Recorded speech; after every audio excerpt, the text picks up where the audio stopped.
السلام عليكم، أهلا حبايبي، كل سنة وانتم طيبين. النهاردة هنعمل معاكم كنافة بالقشطة. قبل ما نبدأ ما تنسوش تعملوا لايك واشتراك في القناة وفعلوا زر الجرس عشان يوصلكوا كل جديد. ويلا نشوف الطريقة. معانا نص كيلو من الكنافة مقطعينه ناعم، هنحط عليه كوباية سمنة مسيحينها وهنوزعها عليها كده بالطريقة دي، ونكون مسيحين السمنة وهنبدأ نفركهم كده مع بعض علشان الكنافة تتشرب خالص من السمنة، وهنعمل من تحت لفوق اكننا بنبسس كحك بيكون ناعم وشارب خالص السمنة. وهنحط عليه نص كوباية سكر مطحون.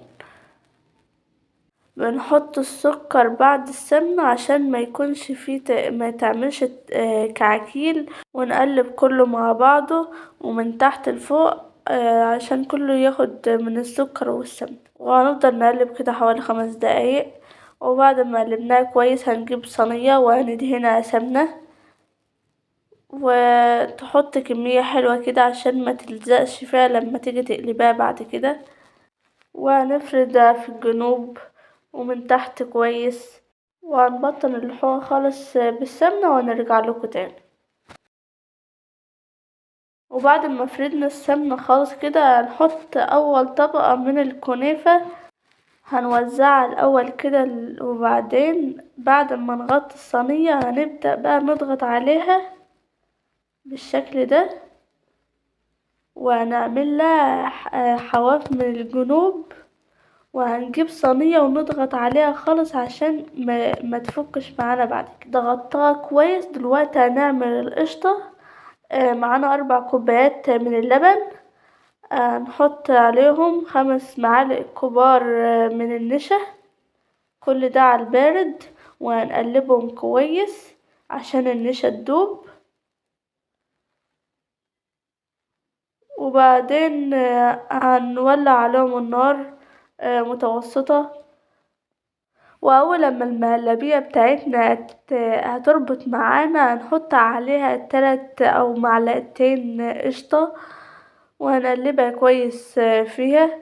لو مش حابة تحط قشطة عادي، القشطة دي بنحطها بس عشان تديلها نكهة حلوة. وبكده نكون خلصنا القشطة بتاعتنا. هنروح دلوقتي نحطها على طبقة الكنافة. انا عملت الحواف اللي في الجنب ده عشان القشطة ما تطلعش بره.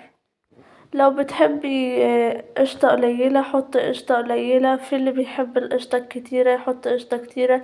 وفردتها كده، وبعد ما فردتها حطيت عليها جوز هند. لو ما بتحبوش الجوز الهند خلاص عادي. وبعدين هنسيبها تبرد.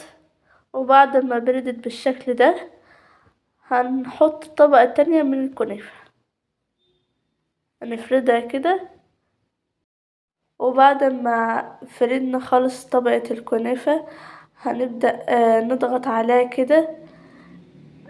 نضغط عليها عادي خالص عشان المهلبية طبعا باردة خالص. وهننزل الحواف ديت عشان ما تتحرقش مننا. ولو في اي قشطة باينة هنفضل نحط عليها كنافة عشان نغطيها خالص. وبعد ما خلصنا الكنافة هندخلها الفرن على درجة حرارة متوسطة. واول لما الجنوب بتاعتها تاخد لون هنفتح عليها الشواية عشان نديلها لون دهبي، وهنطلعها على طول. اول لما نطلعها وهي سخنة نسقيها بالعسل ويكون بارد معمول قبلها بيوم او قبلها اول لما تبدأ تجهزيها يعني يكون بارد خالص. العسل بتاعه عبارة عن كوبايتين سكر وكوباية مية. واول لما يبدأ يغلي هنحطله عصرة ليمونة ونسيبه 10 دقايق ونطفي عليه، وهنسقيها خالص كده عشان تشرب تشرب العسل خالص. وسبناها تبرد وهنزينها دلوقتي بجوز هند، ممكن فستق، اي نوع مكسرات تحبيه تزيني بيه يعني. بس وبكده نكون خلصنا الكنافة بتاعتنا بألف هنا. اتمنى ان هي تعجبكم وجربوها، وما فيهاش اي حاجة صعبة، طعم وريحة خطيرة. جربوها وقولوا رأيكم في الكومنتات، وما تنسوش تعملوا لايك واشتراك في القناة وفعلوا زر الجرس عشان يوصلكوا كل جديد، وشجعوني واشتركوا في القناة ووصلوها ل100 مشترك، واستنوني بفيديوهات جميلة وجديدة في قناة مطبخ مريم. وسلام.